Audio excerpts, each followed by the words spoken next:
Russian President Vladimir Putin announced the annexation of Crimea this week. But will that be as far as he goes? And what role does religion play in all of this? An independent national security consultant who advises the president of Georgia will join us and to offer his thoughts on Pope Francis's first year and those suggestions that the church admit divorced and remarried Catholics to the sacraments. We're joined by the prefect of the Apostolic Signatura in Rome, Raymond Cardinal Burke, in an exclusive new interview. And finally, with the canonizations of two popes coming up in April, one former pope's cause seems stalled. Jewish researcher and founder of the Pave The Way Foundation, KRUPP, on what he's found in the Vatican archives and elsewhere.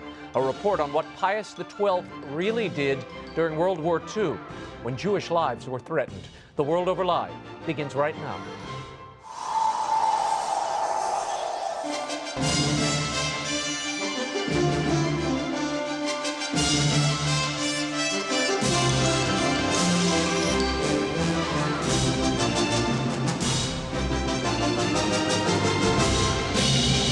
Now, from Washington, D.C., Raymond Arroyo.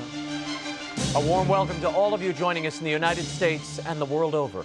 Cardinal Raymond Burke and KRUPP are straight ahead. If you'd like to comment on tonight's program, send us a tweet at Raymond Arroyo. And if you want to chime in, you can drop us an email at worldover@EWTN.com. We've got a lot to cover. But first, here's the brief news from the world over this week. Russia is solidifying its foothold in Crimea after its residents overwhelmingly voted on Sunday to be incorporated into Russia. Following Russian President Vladimir Putin's annexation of Crimea in a signing ceremony, Russian forces seized military installations across the disputed Crimean Peninsula on Wednesday. They faced no resistance. The United States and the European Union are threatening tougher sanctions in response. This comes after leveling some modest sanctions against Moscow, targeting Russian and Crimean officials with asset freezes and visa bans. Tens of thousands of Russian-led troops are now patrolling Crimea. Ukraine's government announced that it is drawing up plans to pull troops from Crimea, but it will defend its borders. Ukraine will soon begin holding joint military exercises with the U.S. and Britain. More about the crisis in Crimea in our next segment. And there are new reports of Christian persecution by Muslims in Syria. According to the Melkite Greek Catholic Archbishop of Homs, Islamic law has been established in rebel-controlled areas of northern Syria. Patriarch Jean Abdo Arbach told Aid to the Church in Need of alarming news coming from the region. He says all publicly visible Christian symbols are being destroyed, and a new jizya assessment has been imposed. That's the Sharia tax leveled against non-believers. Additionally, churches and monasteries destroyed or damaged in the civil war are not being rebuilt. The Patriarch said Christians are living in fear, but don't want to leave their homeland. And Muslim and Christian leaders of the Central African Republic are pleading for the UN Security Council to expedite its deployment of peacekeepers to the region. Unprecedented sectarian violence has ripped the nation apart for more than a year. In a joint statement, these groups warned of genocidal war. Violence started in December of 2012 when Muslim rebels began to terrorize Christian villagers. Soon after, a retaliatory group took up arms and targeted Muslims. A humanitarian crisis is now growing, and nearly 1 million people have been displaced due to the violence. And a church leader in southern Sudan is reporting that much of his diocese has been completely destroyed as fighting between rebels and the government continues there. Bishop Roko Taban, the apostolic administrator of the Malakal diocese, told Aid to the Church in Need that thousands of people have abandoned their homes to escape a new rebel offensive. As many as 900,000 people have been displaced, and a humanitarian crisis has emerged. The UN has warned that the government of South Sudan is in danger of collapse. Cardinal Peter Turkson, head of the Pontifical Council for Justice and Peace, arrived for a week-long mission there on Tuesday. He'll meet with church and government leaders. And another top Vatican prelate is signaling his support for granting remarried divorcees the sacraments.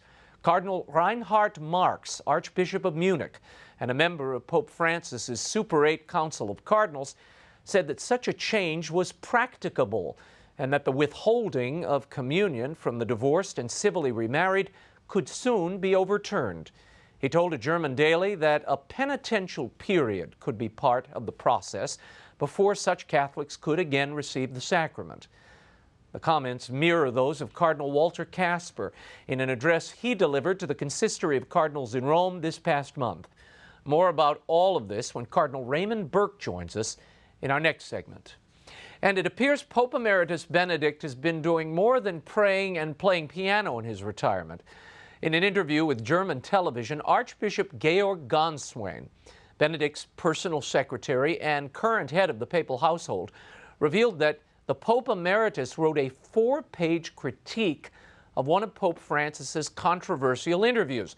That was the Jesuit interview published last September, where the Pope lamented the Church's obsession with small-minded rules. Archbishop Gonswein would offer no details of the critique other than to say that it was done at the request of Francis and that it was interesting. I'll bet. The revelation is further evidence of what appears to be an unprecedented collaboration between the two popes. According to reports, they stay in touch by phone, in person, and often send notes back and forth via Archbishop Gonswein. And Bishop Joseph Fan Zongliang of Shanghai, a longtime leader of China's underground Catholic Church, died on Sunday at the age of 95. He had spent more than 30 years in prisons and labor camps beginning in 1955. That was just 4 years after he was ordained a priest and 6 years after the Communist Party took control of China. Blessed Pope John Paul II secretly ordained him a bishop in 1985. The Chinese government did not recognize the appointment, and the man spent most of his past 2 decades under house arrest. According to the Cardinal Kung Foundation, Bishop Fan had been running a fever for several days before dying at his home. May he rest in peace. And back here in the United States, the Catholic League has launched a boycott against Guinness Beer in response to its parent company's pulling sponsorship of the New York City St. Patrick's Day Parade. In a statement, the Irish brewery claims that organizers of the world's largest St. Patrick's Day celebration have a policy of exclusion with regard to those who identify themselves as gay, lesbian, bisexual, or transgender. Not so, says Bill Donahue of the Catholic League, who recently addressed the point. People are factually incorrect. This is not a matter of opinion. Gays have never been barred in over 200 years from marching in the St. Patrick's Day Parade. I have gone on the radio and personally invited homosexuals to march with the Catholic League, provided you be like everybody else, which seems to be a hard thing to do these days, and that is just simply blend in. In calling for the boycott of Guinness, Donahue said there's a price to be paid for anti-Catholic bigotry, and that is exactly what's driving Guinness to act. Guinness wants to punish Catholics for holding a traditional moral value, and now they must suffer the consequences. End quote. And finally, Gladiator did make a triumphant return to Rome after all. Russell Crowe, star of Paramount Pictures' big-budget release Noah, was among the movie's studio contingent that met Pope Francis on Wednesday. According to The Hollywood Reporter, Crowe and company had a brief meet and greet prior to the Holy Father's weekly general audience, of which Crowe had a front row seat. Throughout the week, reports surfaced that the Vatican had scuttled a papal meeting with the Noah crew. As Crowe left the Eternal City, he tweeted, "Ciao Roma, my love for your eternal light just grows deeper. Thank you, Holy Father, for the blessing. Ciao Roma and buongiorno world over." You won't want to miss next week's World Over as we sit down with Russell Crowe to talk about Noah and much more. When we return, independent national security consultant Molly McKEW of Fianna Strategies is here to tell us about how far Vladimir Putin may be willing to go to restore Mother Russia to his idea of its former glory. When the World Over Live continues, and Cardinal Raymond Burke, stay right there.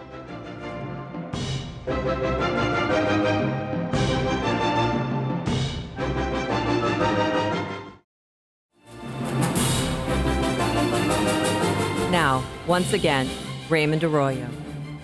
Welcome back to The World Over. Earlier this week, Russian President Vladimir Putin announced the annexation of Crimea just 2 days after a referendum in which Crimean voters agreed by 97% to separate from Ukraine. Putin has since said he has no further designs on other former Russian territories. But is he to be believed? My next guest wrote a fascinating op-ed in the Washington Post this week. She was a former advisor and current advisor to Georgia's president and his national security team, particularly during and after their 2008 war with Russia. She's founder of Fianna Strategies, a private consulting firm. Would you welcome Molly McKEW? Molly, thanks for being here. Thanks for having me. I want to start with, most pundits look at this situation and they say Putin is just trying to reassemble the old Soviet bloc. He's trying to revive the Soviet Union. You don't see it that way. I think the very remarkable speech he gave this week really blew that idea up. I think a lot of people had been focusing on this for a while, this idea he was trying to reassemble the former Soviet states. But the speech was really remarkable because he rejected the Soviet past, which was this idea that Russia has leaned on for so long as a source of their glory and their history, and really focused a lot on the fact that the Russian people themselves had suffered under the in the Soviet period, and that it was much further back. I mean, he started his speech with sort of this 1,000-year time frame from the conversion of the Russians to Orthodoxy and went from there. And I think that really is the source of the glory of Russia that he is trying to restore. It's this much longer period of history that really was based more in kind of the Orthodox history period. Yeah, tell us the reason. We keep hearing him. He's been sounding practically like a religious leader over the last year or so, appearing with the heads of the Orthodox Church and sounding like he could be in a pulpit in an evangelical church or a Catholic church here in the United States. What gives? What's the political math between this alliance with Orthodoxy and Putin? I think there were two aspects to this. I think the one that people overlook tends to be that since the church was so repressed during the Soviet era, or officially at least, it was repressed during the Soviet era. I think it still had uses to the government that is sort of the second part of this. But the first part was, since it was repressed, the freedom of religion became a very big part of the initial concept of democracy when these states were all freed. So the revival of the church was a really big piece of the last 20 years of history in most of these Orthodox countries.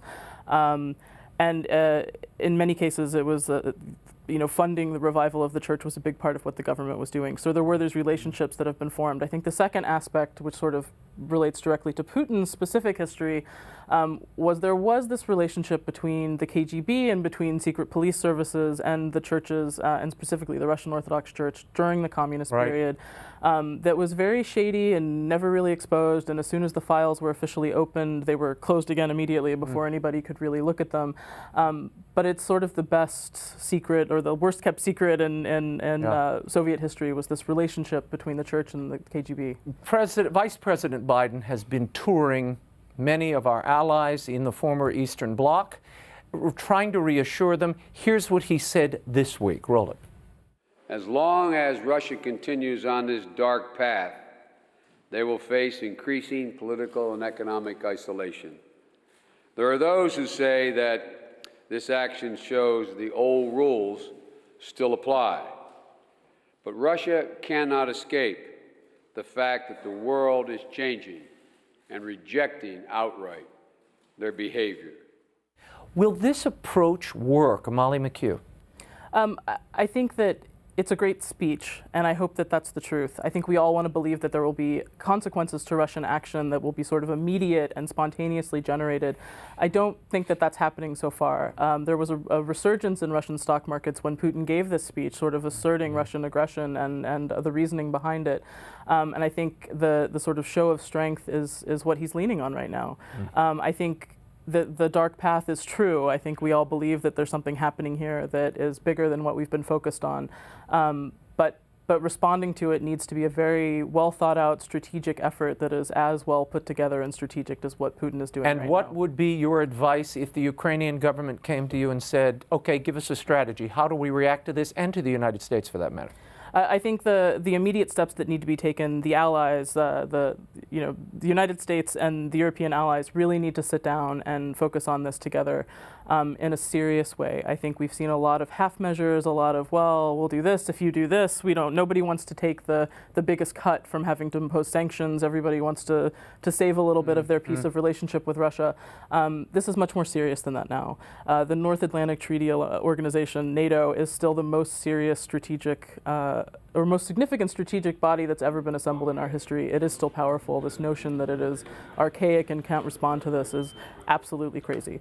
So I think there does need to be this sort of meeting of minds that is on a different level, where nobody's hedging, where everybody's looking at this much more directly. And you believe Putin could appeal, as you say in the piece, to Russian speakers and Russian minorities, sizable minorities, in places like Estonia and Latvia and other members of the former Eastern Bloc?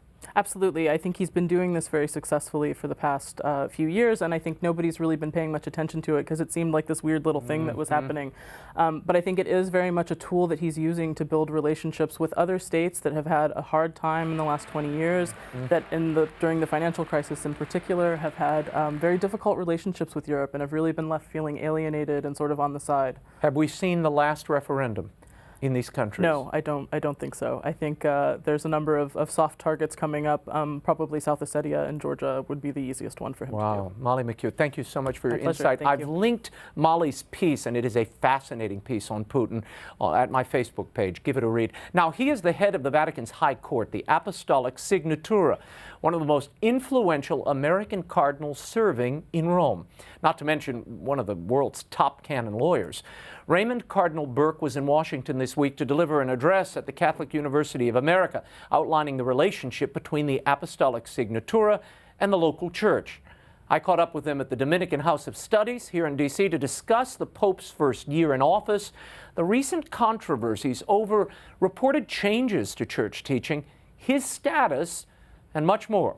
Here's my exclusive and candid interview with Raymond Cardinal Burke. Your Eminence, it's an honor to be with you again. Thanks for giving us the time. It's my pleasure, thank you. I want to start with this piece you wrote in L'Osservatore Romano not long ago. It was called The Pope's Radical Call to the New Evangelization. First of all, what impelled you to write this piece?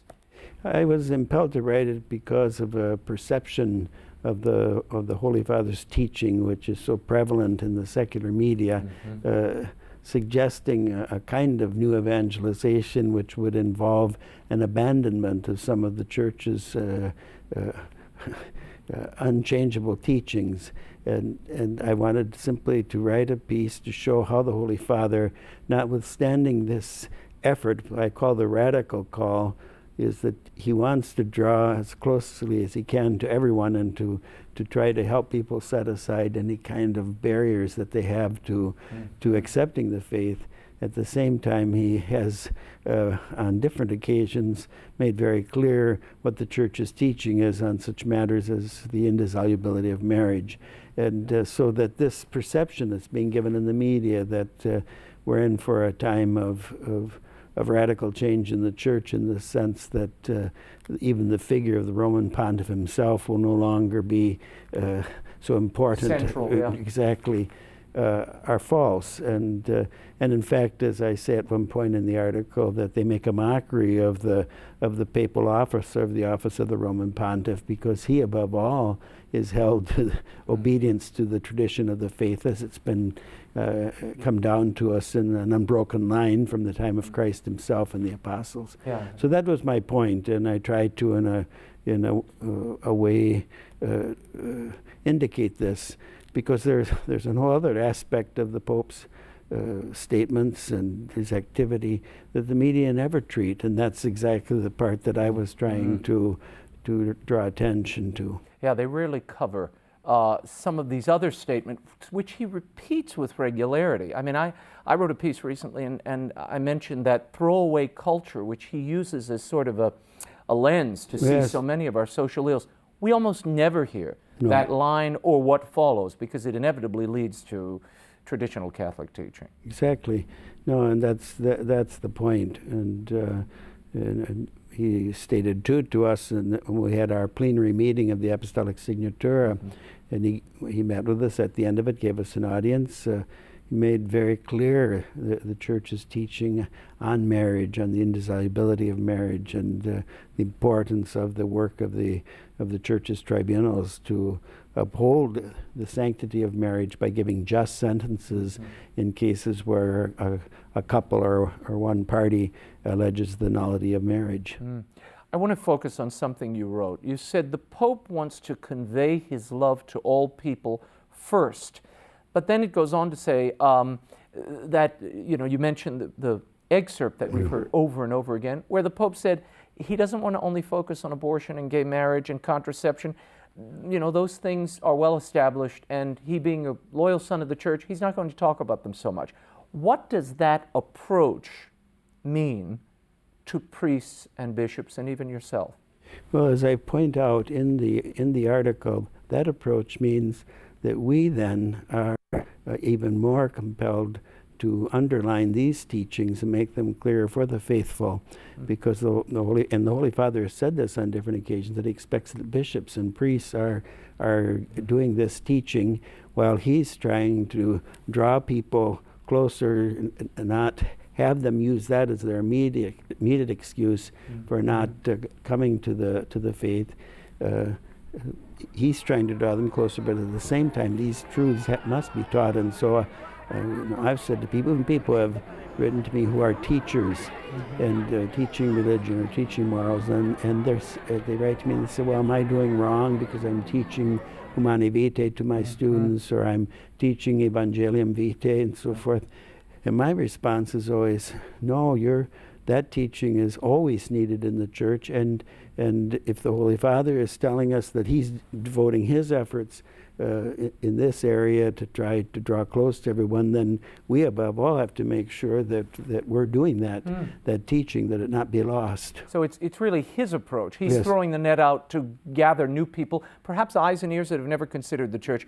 But you see that then as a call for you, the other bishops, catechists, to redouble your efforts in those areas of Catholic teaching that might even be contentious. Exactly right, because the people, even those very people, are being drawn to the Church because they're very much attracted by the approach of Pope Francis, are in need then to hear, well, what is the truth with regard to the inviolable dignity of innocent and defenseless human life? What is the truth about marriage, or what is the truth about the relationship of man and woman in marriage?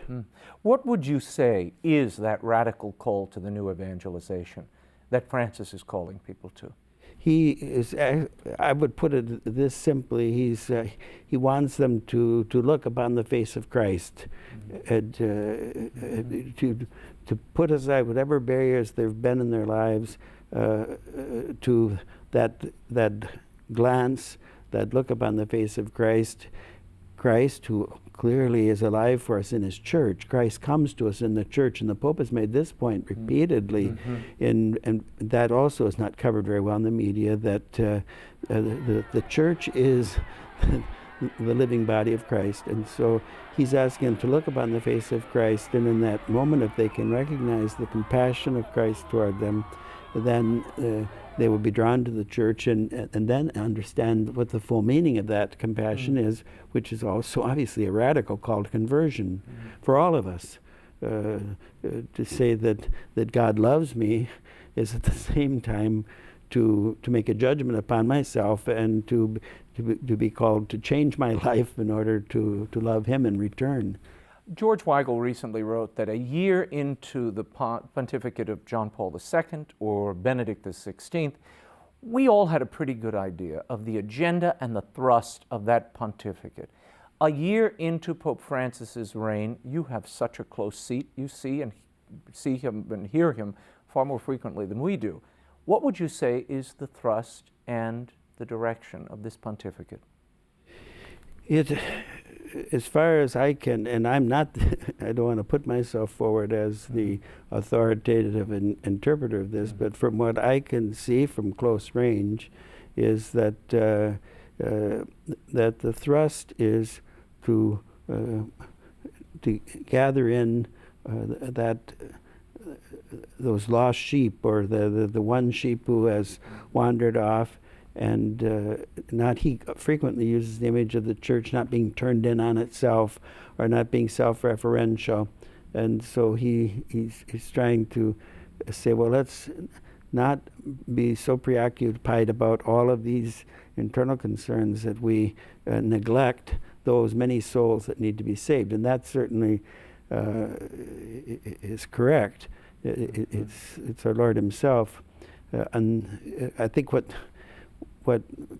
people miss in all of this, and perhaps even because of the nature of what he's trying to do, is that at the same time, those wandering sheep and so forth have to be welcomed into something that is for their spiritual good, and which will mean for them a whole new life, and that's the part which maybe is not understood.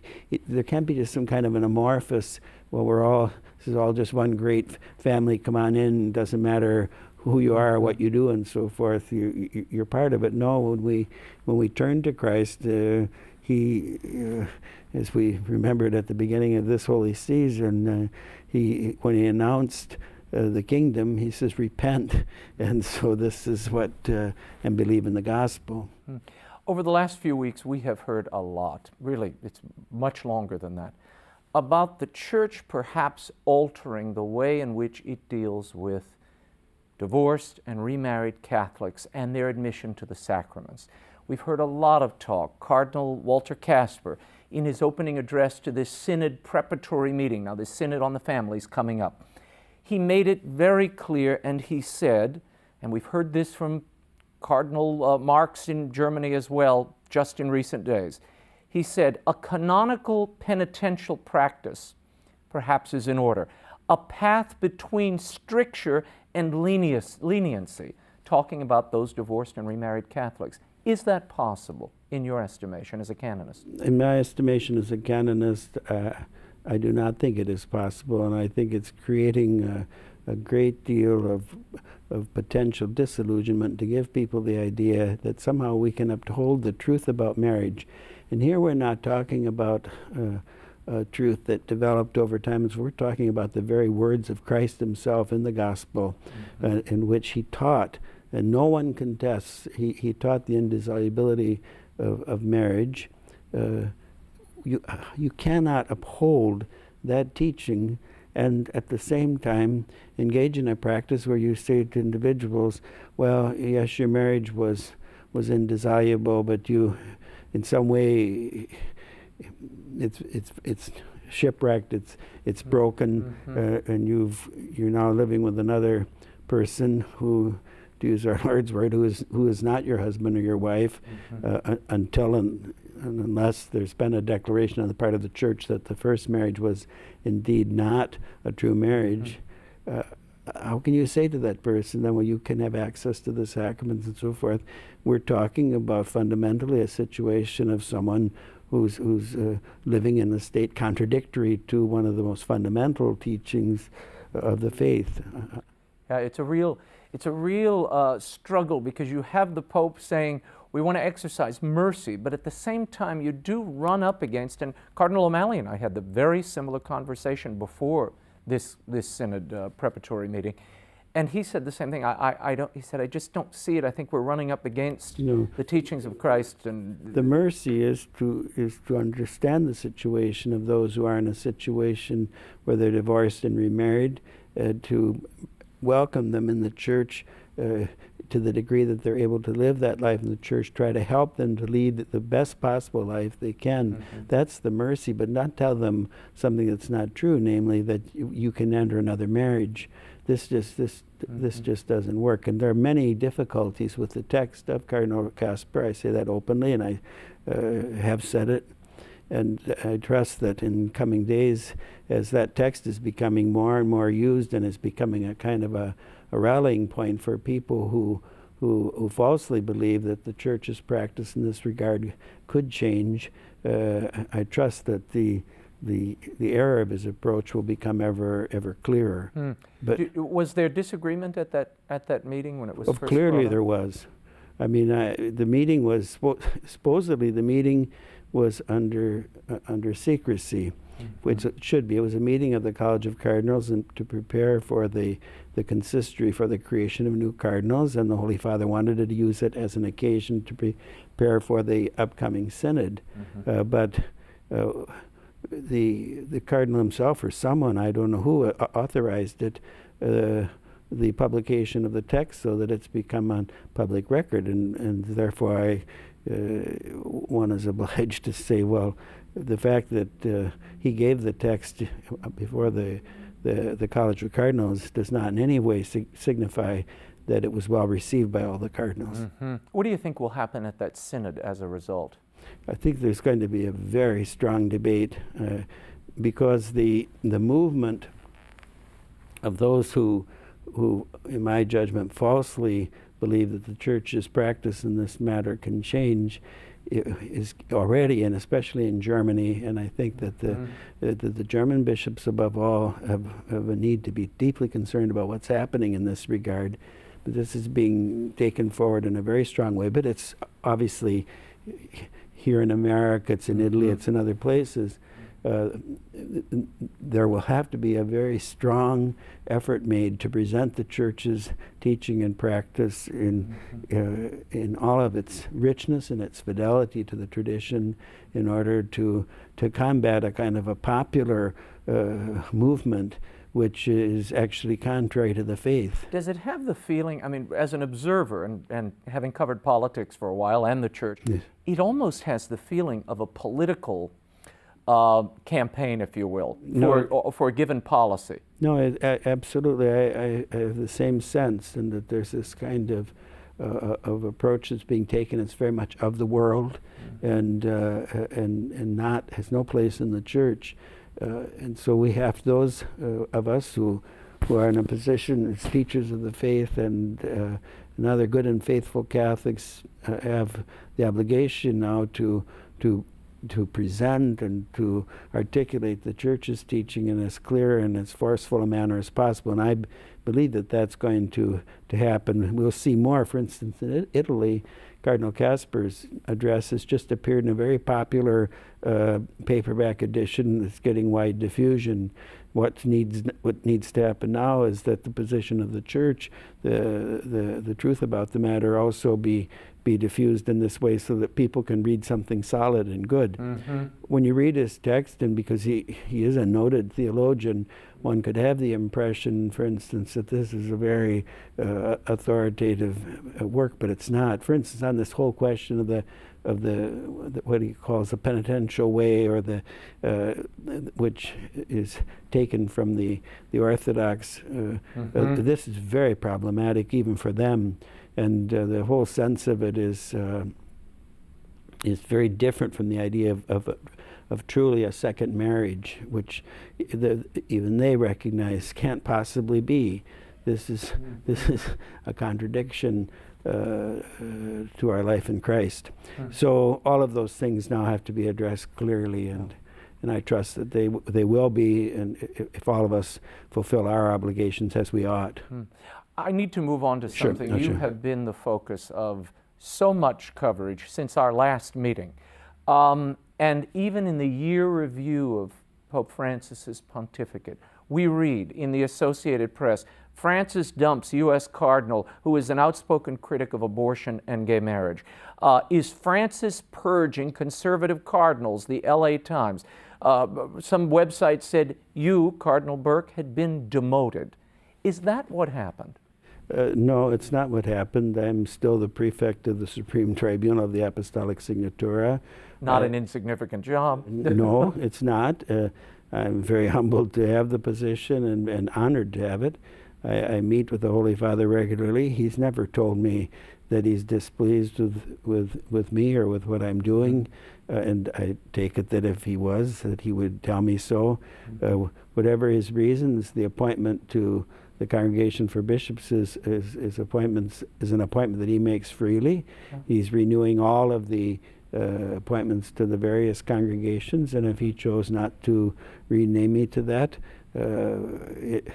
I don't take it that it's some kind of an indication of some general disapproval or whatever.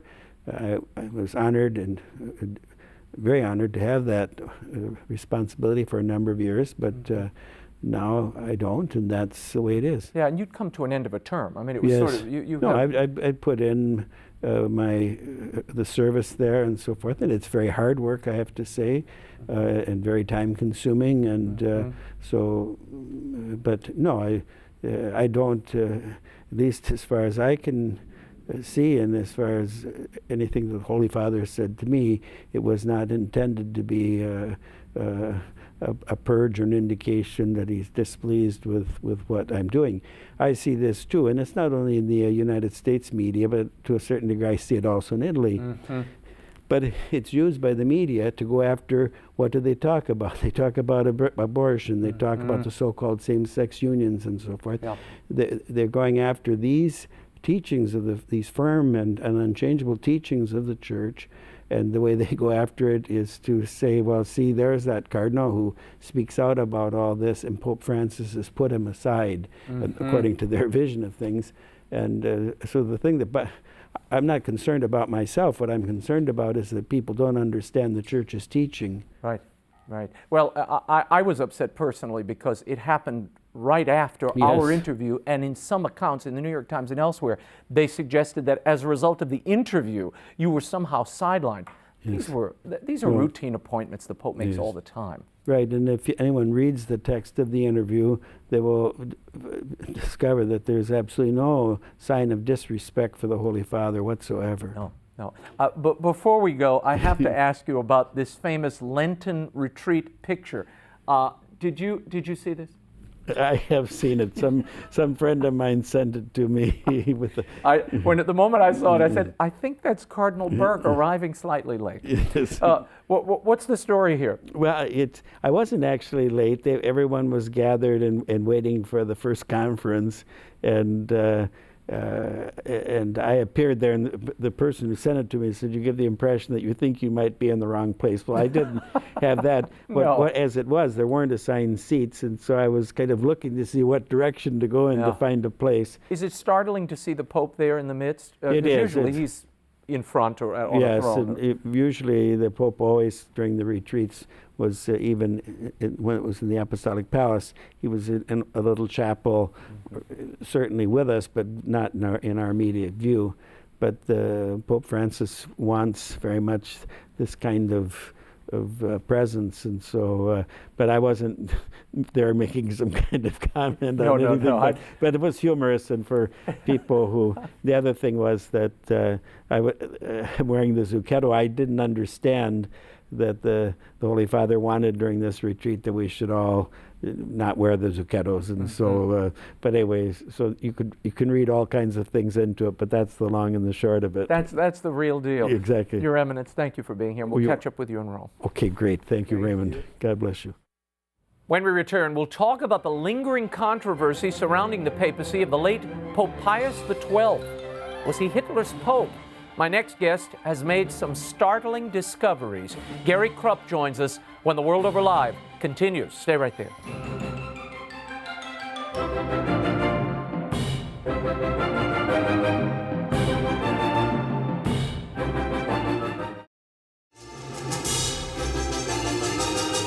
Now, once again, Raymond Arroyo. Welcome back to The World Over Live. My next guest is the founder and president of the Pave The Way Foundation. He's been investigating the actions of Pius XII, the wartime pope, who is often charged with ignoring the plight of Jews during the Holocaust. Gary KRUPP, who himself is Jewish, recently joined us here in D.C. to share the latest evidence, his discoveries on the actions of Pope Pius XII before and during World War II. Here's my conversation with Gary KRUPP. Gary, I want to start with Pope Francis, who said that the archives containing Pius XII's records of that pontificate, that they will be opened. It's supposed to happen in January. It didn't happen. What is your expectation, and what do you think researchers are going to find? Well, I know researchers are going to find a huge amount of information. We've seen specific documents. I was able to see them, but not actually photograph them or use them because they're from the seal section. Amazing things like the Pope Pius XII resigned.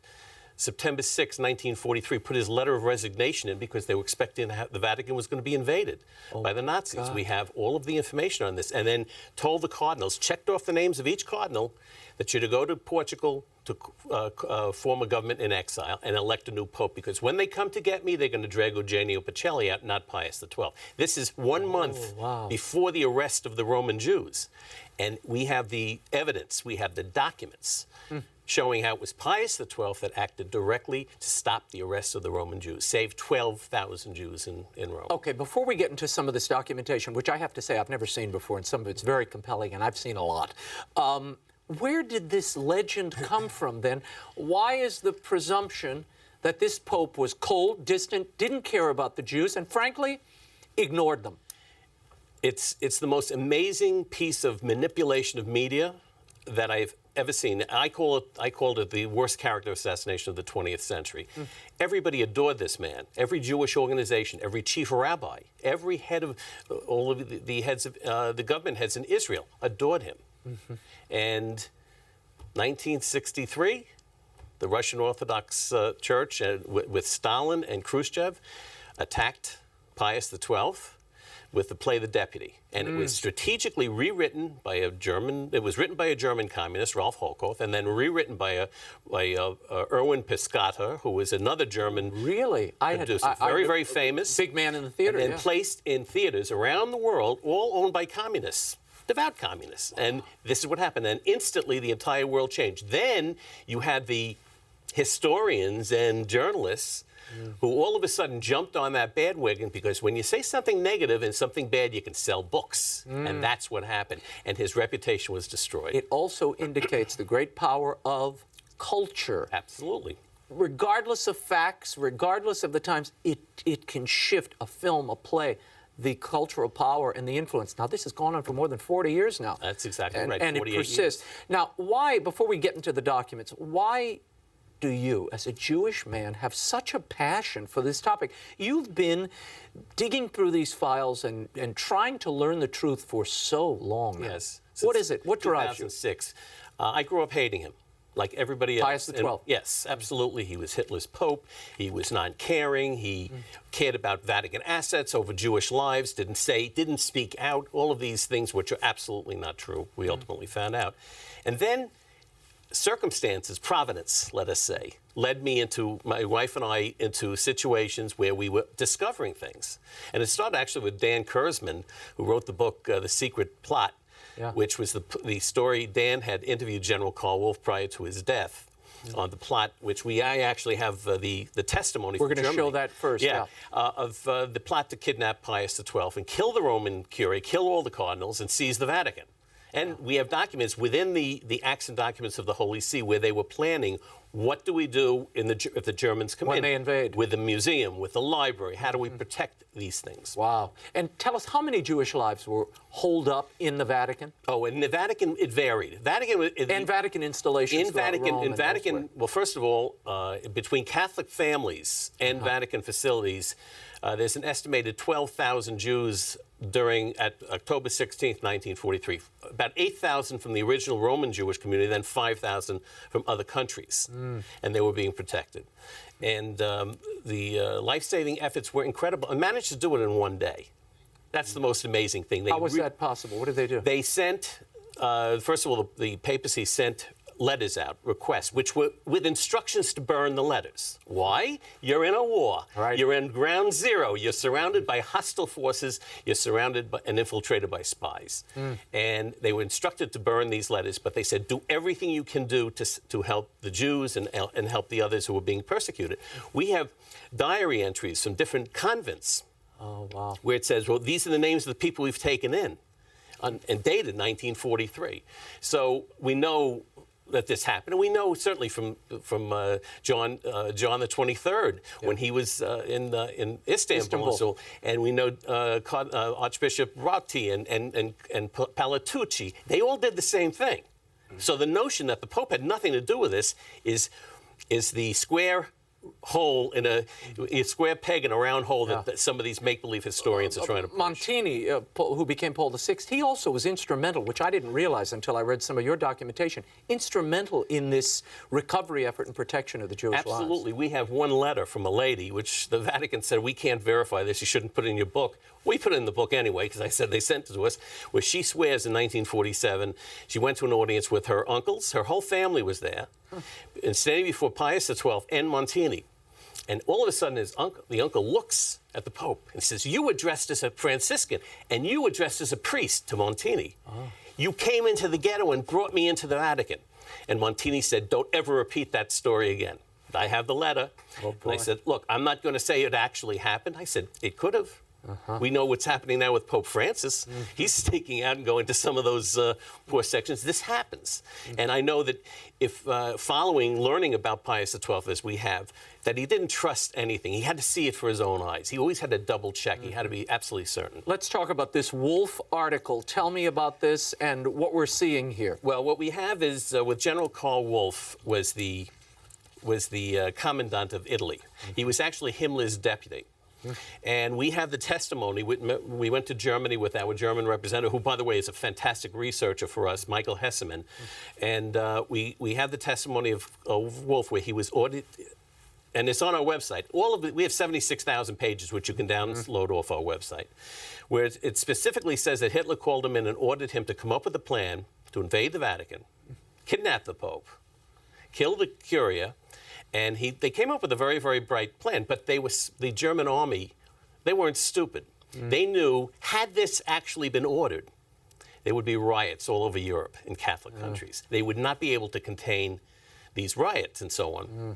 So they did everything to avoid getting, Hitler to order that invasion. That was actually the tool for that one day that Pius XII used to save the 12,000 Jews of Rome. Because he had threatened to speak out. Tell me about this Kristallnacht telex that you've come across. What does this tell us? The Kristallnacht telex was written 3 weeks after Kristallnacht, and Kristallnacht was in November of 1938. We know that after that date, there were about 204,000 Jews left in Germany. And so we have actually check marks next to the different nunciatures and so on. They sent this out to 65 bishops and nuncios, asking for visas, but they call them converted Italians. Now it says converted Hebrew Italians. Why is this important? Because under the Concordat, they were permitted to save converted Jews. They were considered Christians. If they were Italians? Any Jew who was converted would be, according to the 1933 Concordat. Oh, okay. And that was related to marriage and so on. But they used that diplomatically. They had to do something to protect themselves if that fell into the wrong hands. But he had sent this out to 65 bishops and nuncios asking for help, that we must take care of these people. But it was immediately followed up with another letter this is in January 9th of 1938. It's amazing. Where it asked for 200,000 visas. Again, for converted Italians in Germany. I mean, you'd have to be an idiot to say they wasn't talking about the Jews, but much more exciting. But it actually says in here in High Latin, because they would speak in Latin and everything else. In High Latin, the document says that when you get visas for these people and save them, you must not only save but you must respect their religious precepts, their religious books, and their religious ceremonies. Why would you say that about Catholics? You wouldn't say. No. But interestingly, we have a letter from the Archbishop of Edinburgh in English. Responding to that January 9th letter. And then we have another one from here in Washington. And what do they say? Well, the one from Edinburgh says that, yes, we're going to do everything we can for the poor persecuted Jews. They come right out and say it. They said it. We have the same thing here in Washington where they were doing that. So we had responses to it. Unfortunately, they were not able to get the 200,000 visas they asked for. But it's not that they didn't try. That's the key. They tried. He tried. Yeah, and Pius XII. He tried. Actually, he was Secretary of State at the time. He was Cardinal Pacelli. So these are very, very, very significant. And I mean, to not to be able to. The problem is a lot of these people who are critical, they put their professional reputations on the line, and they refuse to look at the evidence. Pave the Way had a symposium at Paris at the Sorbonne, where the first time we had the critics actually facing the defenders. We killed them. Really?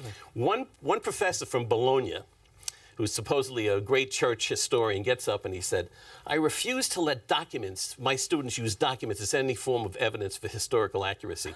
And one of the other professors got up and said, that's the stupidest thing I've ever heard. But that's what happened. The critics would come up with all kinds of stories. One from here in Washington, a woman who was from here in Washington, said that she was talking about a dream. Somebody related an anti-Semitic dream that Pius XII had. I mean, what? I don't know where this stuff is coming from. It's bizarre. But we actually, our documents, and certainly from our book, because the book has really consolidated everything we have, shows that Pius XII was actively working to establish the modern state of Israel as early as 1917. Actually, it was Pius XII that ultimately approved for the Catholic votes in the partitioning of November of 1947 of the Holy Land. Tell me about, before we have to move on, the General Stahl and Bishop Hudal letters. What do these tell us? Okay. The letters are very, very significant. And again, our wonderful, wonderful director from Germany, Michael Hessemann, is the one that went through he went to the archives to pull these out. But they're very, very significant because a lot of people say that Pius XII did nothing. He remained silent as they took the 1,012 Jews from Rome. The ghettos. But they were actually not, they were supposed to go to Mauthausen as hostages. They were not supposed to go to I have the telegram from Germany ordering that. And it was Eichmann that overruled that and sent them off to the camps. Ooh. This is what happened. But it's very significant because after Pius XII officially protested to the German ambassador on the arrest that morning, October 16, 1943, he knew von Weizsäcker would do nothing and could do nothing. So what he did was, there was Bishop Alois Hudal, who was a Nazi sympathizing bishop. He was the bishop of Santa Maria dell'Anima, the Austrian cathedral. And he went to, he actually sent, and they didn't get along. They, in fact, hated one another. Because we know this from Bishop Hudal's biography, his autobiography. He said that he was humiliated by him and so on.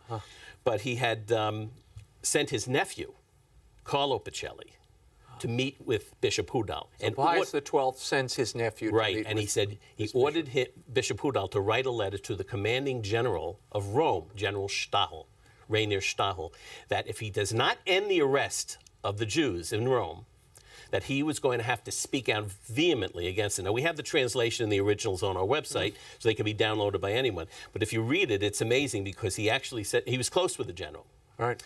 And he said that, you know, one day we may need the Catholic Church for something, so you have to realize this. So he had, the letter was then prepared, which we have in German, and then it was hand-delivered by Pancratius Pfeiffer, who is the head of the Salvatorians, also a German priest, to General Stahl. Stahl knew exactly what would happen because he said, Pius XII said he was going to speak out in protest against this. He couldn't, this is in my own diocese this is happening. And so he knew, had that happened, Hitler would have ordered the arrest, the invasion, would have caused all kinds of military catastrophes for the Germans all over Europe. And so he did everything to stop it. So we now have, we also have proof, we have the response from Stahl on the 17th that he acted immediately, called Himmler directly, and told him, and he used a military excuse why this can't be. Himmler ended the arrest immediately, and we have the notation. That's down here in German. But in the other letter from General Stahl, he does speak about Carlo Pacelli. He knows because there's a notation. And he also, I mean, had gotten the 450 white signs keeping German troops out of all ecclesiastical facilities. We could spend all night going through all of this. No, we could spend a couple of months. Yeah, exactly. Show me the cover of that magazine you have there. Tell us what that is before we go. This is the May 1940 cover of the B'nai B'rith magazine, National Monthly. See, it says May. It's May of 1940 with a picture of Pius XII on the front. And the article that was written is the Pope's Jewish scholars. Oh, my gosh. Now, the Pope was hiring, in the Italian racial laws, they were firing all the Jewish doctors and scholars and so on, and the Pope was hiring them. And that whole article was about 5 of the scholars that he had hired. These are the sort of things. This is what we found. And so when we speak to the critics, and there were a handful of them, most of them are now starting to wake up and realize that, guess what, your reputation is now on the line, and I'm not a scholar or a historian, and I'm showing them that their reputation's on the line. They're starting to wake up. But there are those who still insist that he did nothing, but they cannot produce one document, not one primary source that he based everything on. Hitler's Pope, the same thing, all innuendo, all assumptions. The Holocaust, there was somebody who just wrote a book up in Rochester, and you look at the citations of the book, he's citing the Holocaust play, the deputy, he's citing John Cornwell, who was actually, we've already shown that most of that stuff has absolutely been discredited. His cover was a lie, you know. So it's just amazing. The thing that's so disturbing to me is that, as a Jew, is that in Jewish law, the worst character flaw a Jew can have is ingratitude. And this is a responsibility. And I've said this to now 3 popes. We had a meet, Mary and I met with Pope Francis in November, and of course John Paul and Pope Benedict. This has nothing to do with the Catholic Church. This is a Jewish responsibility. It's what it is. And so the rabbis, all of the rabbis I speak to, everybody who sees this, everybody says, you're right, but, you know, they're really afraid to do it. Attack me, I don't care. I have no reputation to defend. Well, history's on your side. I mean, history's the fact is that Israel planted the forest in his honor. They wanted to plant, actually, it was Pincus Lapida has said, proposed 840,000 trees in honor of Pius XII. Wow! Because of that was the estimate. The estimate under the rule of Pius XII, the Catholic Church, and that's throughout the world. We're talking about throughout the world, had done this. This doesn't happen by accident. People, the problem is that people actually said, or some of the critics say, well, it left it up to each individual priest and bishop. And I know what you want to say. I don't want to say it. But you can't say it now. No, it's just a bunch of bull. So we'll leave it there. Gary KRUPP, thank you so much for being here. Thank you, and I'll be back with more.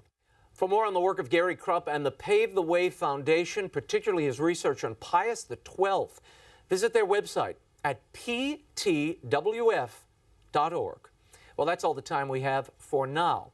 Until next week, the show continues on Facebook and Twitter. Like me on Facebook, follow me on Twitter. The links are on my website, and I bring you the latest news and commentary throughout the week and post the entire show there. And if you sign up for my free e-blast, I'll send you all kinds of exclusives. Go to the center of the website, RaymondArroyo.com. Also, my new children's book, Kerman, Derman, and the Relic of Perilous Falls, a supernatural adventure for the whole family, premieres this September.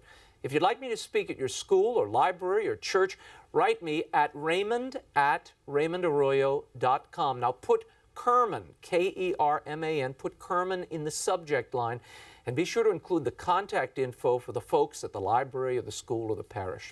Next week, Russell Crowe talks about Noah, and we'll bring you a full report on the Hobby Lobby religious liberty case at the Supreme Court. In the meantime, we'll be scouting the world over for all that is seen and unseen. On behalf of the staff and crew of EWTN News, thanks for watching. I'm Raymond Arroyo. We'll see you next time from Washington, D.C.